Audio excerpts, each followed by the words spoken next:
Thank you for joining again, Finding Meaning with Suresh Basnet in Life, Money, and Love. Today, I'm going to talk about how to plan and prepare for your retirement income. Whether you're approaching retirement or in the retirement page, make sure that you consider some of the things I'm going to talk about today. And let's briefly meditate, make sure that we are still focused and we are still together, and we'll start the conversation. So let's close the eyes. Make sure your body is relaxed. Inhale from nose and exhale from mouth with sigh 3 times.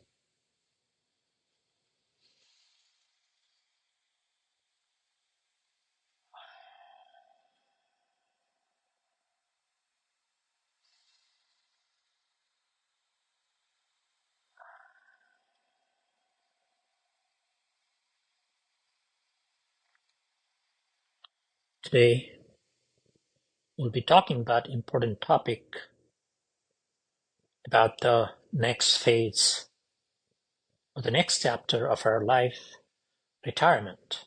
That's very crucial in our lifetime to achieve some of our needs, some of our wants, and some of our wishes. So let's stay focused and stay connected with ourselves and with each other. Keep breathing. Make sure that your shoulders are relaxed. You're fully present here. Be here. We don't need to be anywhere else. This is a focus time for our own future, for our children's future, for any future generation, because this is crucially important to pay close attention.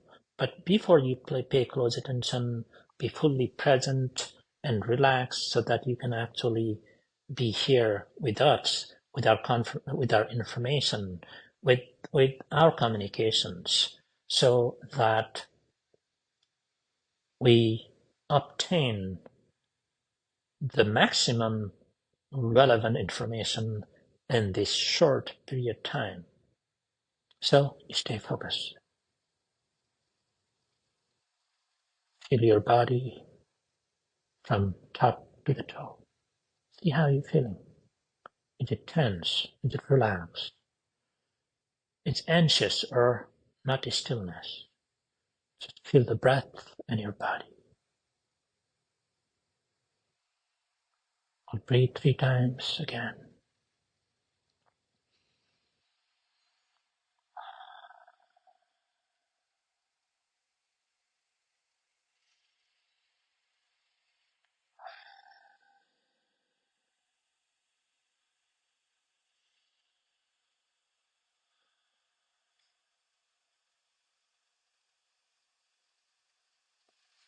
Thank you. So, thank you for joining again. This segment of the episode that focuses on retirement income planning. Welcome to the Finding Meaning in Life, Love, and Money with Suresh Basnet. I'm your host, Suresh, and today I'm going to talk about retirement income planning. It's such an important topic for a lot of people. Either they're planning for retirement in 50s or approaching retirement late 50s or early 60s. When many people come to me or to our team in the last 20 years or so, many people come to us in many questions in mind, such as, when can I retire confidently? How much money do I need? Or how much money do I need so that I don't run out of money at the end of my retirement or when I'm getting older age. Then also the question is, how can I lower my taxes? And then next question is, can I afford to help my children or relatives or charities before I passed away? And also, how can I position my income or investment properly for my retirement age? So there are questions like that a lot, but today I'm going to talk about how to design a good financial plan or retirement income planning so that you're confident when you before you retire or after you retire, so that you will not be running out of money in your later part of the years. And of course, there is no guarantee, but based on the strategies, the strategy can pretty much predict whether you'll be running out of money or not. So I'm going to walk you through quickly how to set goals and how to minimize taxes and what kind of assets or what kind of income you should have it, or you should leave it to your future generation so that the impact of the taxes could be minimal. So with that, so this is goal-based planning for retirement income. There are two types of income. The first category is, of course, is the taxable income, which is your salary from your work or Social Security. If you're outside of the United States, there may be other pension, government pension type of income. And here also in the US, we have a pension from corporation. We don't have that much pension now in today's world, but the people who have been working there for many years, they still have some sort of pension. So it's important to consider that in your retirement income. Then, of course, your retirement accounts like a 401k, Roth 401k, or it is a deferred comp if you're eligible for it, or bonuses you receive, or part-time you work you do, rent income, and dividends from investment you typically receive either dividends or capital gains or interest. So if you have some of those all be very important elements to include your retirement plan in planning process. Then you have a tax-free type of income, which is typically your Roth IRA or 401k Roth or 529 college savings plan for educations or health savings account if you have. Those are also tax-free as long as you pay for your healthcare expenses. Then, of course, municipal bonds. That's how it typically works in the US. Maybe in other country, there might be a government bonds or city bonds, which are tax exempt. So you need to consider those in your own country. Then also properly structure. Certain type of products which are life insurance, they can be also tax free if they're properly designed. Not all of them. You have to be careful on that. Then after you consider all of your income, then what kind of assets do you have? Is it, as I said earlier, is it a tax defer, taxable, or tax-free assets? So it's important that you also include those in your planning process.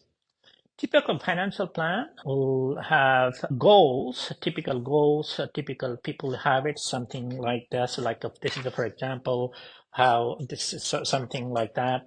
Now, when you start designing finance plan, you make sure that you include all of your goals. That includes your retirement basic expenses. That could be utilities, shopping, eating, health club, and any sort of things you need on day-to-day basis, like phone, internet, all of that, or should be included in your basic, we call those are your basic needs expenses. So you need to categorize those in one item. And secondly, if you still owe mortgage on our housing, then you need to also include that as a separate item as of the goals that you need to pay that mortgage up until certain times. So make sure that you include that. And also healthcare is a big expense item. in the United States. It may be different in other countries like Australia or Canada or UK, but here you have to plan. Even though when you are 65, the Medicare will kick in, but you have to have some certain expenses, so you have to include those there. For example, then I have some of the examples. This is how we do it when you do the financial plan. So we have a big list of goals. I'm going to read it some of this to you here. Long-term care for if you need to end up in nursing home for a long-term basis, that will cost a lot of money in the United States. You may not need in other countries, maybe if they have included everything in the healthcare system. Of course, if you need to buy a vehicle every 5 or 10 years, you need to make sure that you include that for both husband and wife. And also make sure you don't forget your funeral expenses, because one of the things people either don't want to, they're not comfortable talking about funeral expenses, because in certain culture, they don't want to talk about death. In other culture, they sometimes forget their own preparation. So you want to make sure that you include your funeral expenses. Then, if you have a children, then you need to include what will cost if you're supporting your children for college education. Make sure that you include as part of your goals, so that you're not spending a lot of money from your retirement accounts to fund your children's education. Then you end up having no money for your own retirement. So make sure that you budget that so you know what's coming up in coming years. If you have multiple few children, make sure that you include. If you want to support your grandkids during retirement or before that, also if you want to put that as a goal, you should do that as well. And other one is many people forget about vacation. They mix up with the basic expenses and vacation, then sometimes that creates a conflict in family, because one person wants to spend money on vacation, other doesn't want to spend money on vacation. So that if you have that as a goal, so nobody has to fight over your budget for vacation, and so that one person comes back with sad because they spent so much money, and another person is also not happy because they didn't have a great time during the vacation without worrying about money. So if you have as a goal, you already have the budget for it. So that's good and healthy for the whole family. And if you're traveling internationally, make sure that you also have that as a separate line item. So you can have a vacation and travel in the US or whatever you do domestically. If you're doing international trip every few years, then you need to have that as a separate, because that can cost a lot of money. Maintenance of the house, because many people forget about how much it costs to maintain your physical house.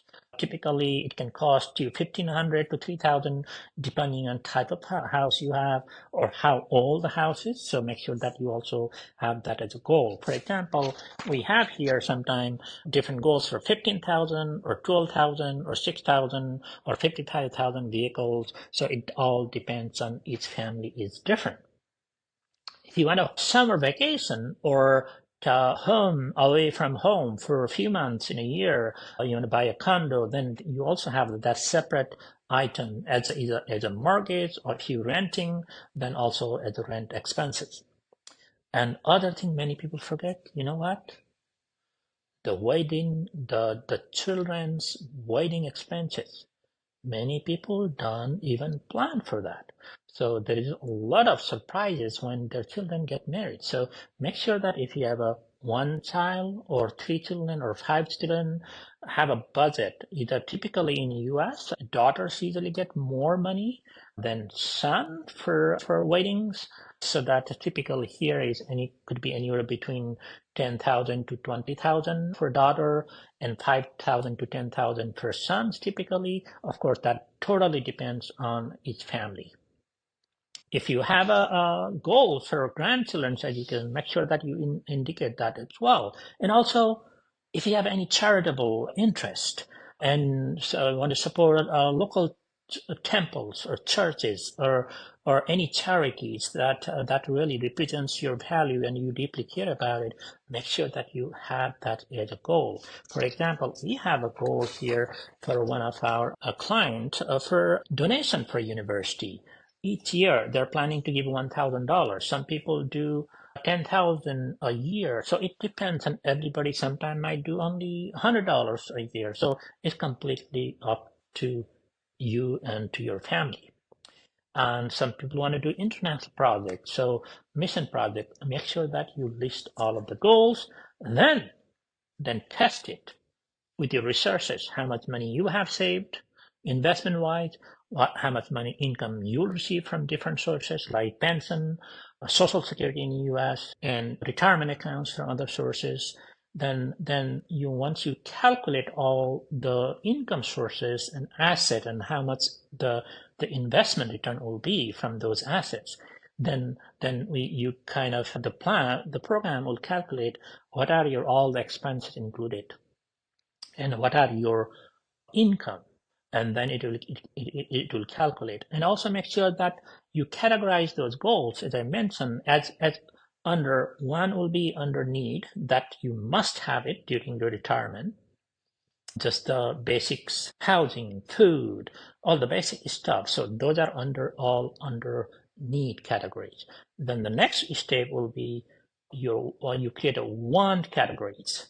Those are not needs, but want. You can live without want, but you must have to have those needs covered to have a comfortable retirement. Then also the next level will be create a wishes list. You'll be happy if you can achieve those, but those are just a wish list. For example, let me show you how we do here. So if you look at here, we have a needs categories, then we have a wants categories, then we have a wishes categories.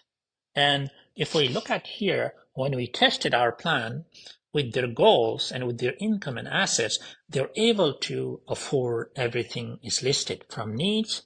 So for example, for the under need category, we have like a living expenses, we have a mortgage, we have a healthcare, we have a vehicle, and we have a funeral and long-term care. Those are very, very important to have a comfortable retirement. And under want, we have waiting and travel and all of that. So it's up to you. What are your needs and what are your wants and what are your wishes? So you categorize them so that the program actually will calculate accordingly. Once you have that, of course, the total report could be about 50 pages to 120 pages, but the key pages will be maybe 15 or 20.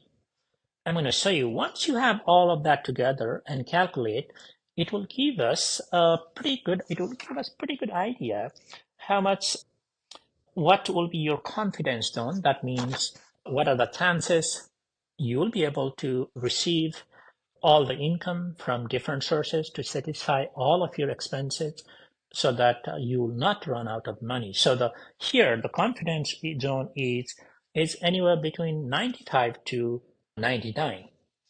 So that depends, 95 to 97. 99 depends on how they are invested, how risky the investment is, how conservative the investments are. It all depends on those factors, or if there is going to be a recession right after you retire. So it's based on 1,000 different Monte Carlo simulation. So this case gives us pretty good idea that you'll not be running out of money. You can do all of the things, needs, wants, and wishes confidently, and there are almost no chances that you'll be running out of money, because of these are the scenarios based on 1,000 different scenarios. So there is no way, unless there is something completely unexpected happens, or somebody screwed up in your investments or took a huge risk which was not part of the planning process. That could happen, always happen it, but if things are properly managed, have a good strategy for investments and income, there are very little chance, of course, you will run out of money. And as you see here, for this particular couple, of course, they are very well-off people. During their retirement, they will almost spend about 4,600,000 until both of them live until 92, and 92 for husband and 94 age for wife. Because I don't know about other country, in the US, we men die first. I don't know why, but that's the statistics. I'm going to talk briefly now about planning for tax issues.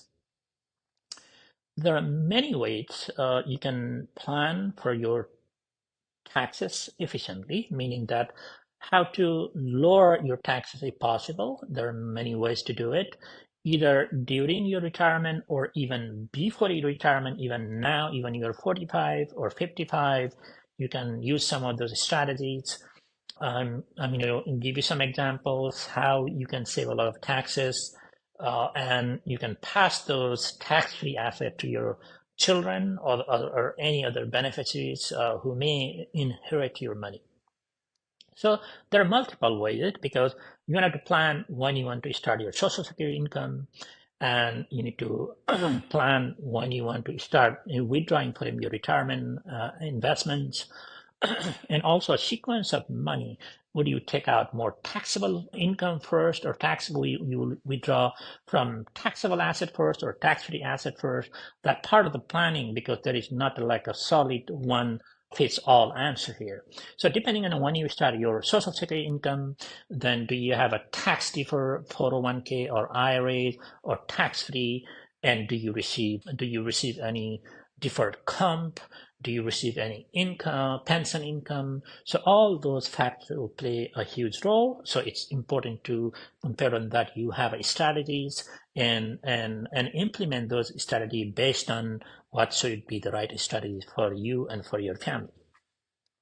So that's very, very important. And also, if you have most of the people have a lot of retirement 401k or IRA assets. That's the case about 90% of the time. So basically, most of your assets are basically taxable. Now, the big opportunity here will be that if you plan properly, you can slowly convert those taxable assets into tax-free assets slowly. So there are multiple strategies for that. So that takes a lot of explanation and discussion and education for you. It's hard to explain all of those, but there is a huge opportunity you can do if you do it properly.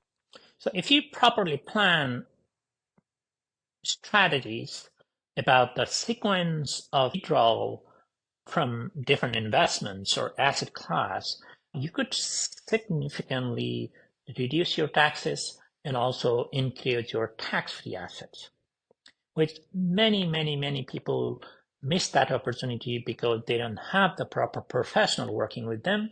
They have no ideas about all these possibilities. Even very smart people who have a PhD, people who have an educator, professors and doctors, and all of the people, they have no clue about tax laws in the US or even outside. So if you're serious about your savings on taxes or increasing your tax-free asset, either for yourself or for your children or the charity you want to support, there are tons of opportunities to optimize your potential for higher income and lower taxes.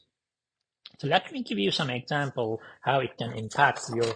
So this particular individual had all the green tools as actually all they're taxable or tax-free. Almost they have zero tax-free assets at this point.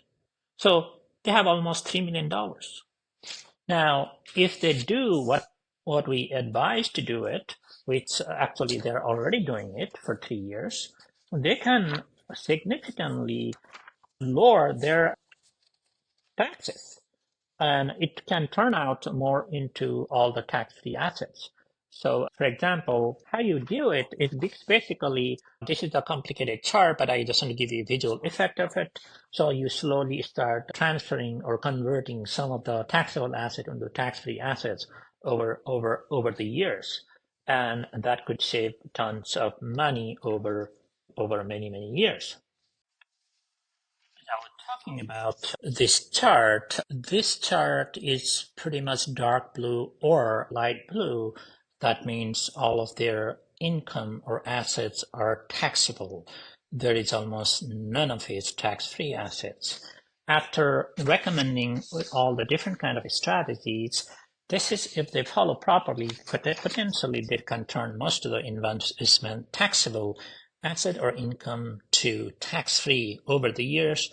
And this is the end of their both of husband and wives will die at this point, pass away.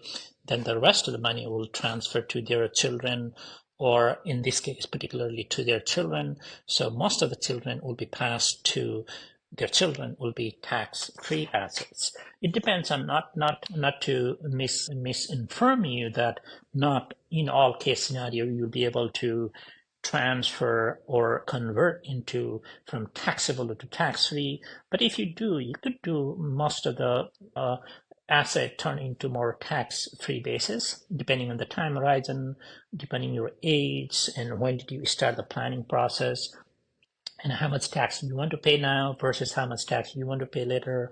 So there are all these factors will impact your strategies, but there are many ways to optimize your potential to your taxes and you increase your income, especially tax-free income. The problem, all this problem started because they, in the first place, they didn't have a good strategy when they were to contribute in 401k or investing, because they probably didn't have a good financial advisor, especially good financial planner. People get confused with financial advisor and financial advisor planner. Those are completely different expertise. So make sure when you talk to a professional, make sure they of course, they are a good financial planner and also financial advisor. The problem started a long time ago when they start savings money or how they start contributing towards their retirement because they didn't have a proper mix of assets to optimize the potential later in life. So those are the things you need to consider as you plan and prepare if you're approaching retirement or you're already in a retirement phase, because you can still do some of those strategies even you are already retired. The key is that have the right person to work with you. Make sure that you have a good right person to in terms of tax planning, the planning advisor and financial planner. If they have a really good planning background, they can do all of these things for you. Make sure you have the right professional to guide you in this journey. It's a complicated, even though it looks very simple. You can also protect in many ways your family and your children, and you can leave more money than you think you could. In our case, in this particular one, they will probably leaving about $8 to $12 million behind after they pass away if this strategy implement properly, if the assumptions are right. So those are the takeaways. I wish you the best in your retirement journey. If you have any comments or any questions, please make sure that you leave us in the comment box or visit our website at sureshbasnet.com and leave your question there. We make sure that we include that in our next episode. So thank you again for joining us and being part of this conversation. Make sure if you like the information, give us a feedback, and also make sure you subscribe to us so that when you release next episode on income planning or life planning or investment strategies or tax planning, we make sure that you get the notification from us. We are also on Spotify and also Apple Podcasts. Thank you for watching, and thank you so much. Until next time.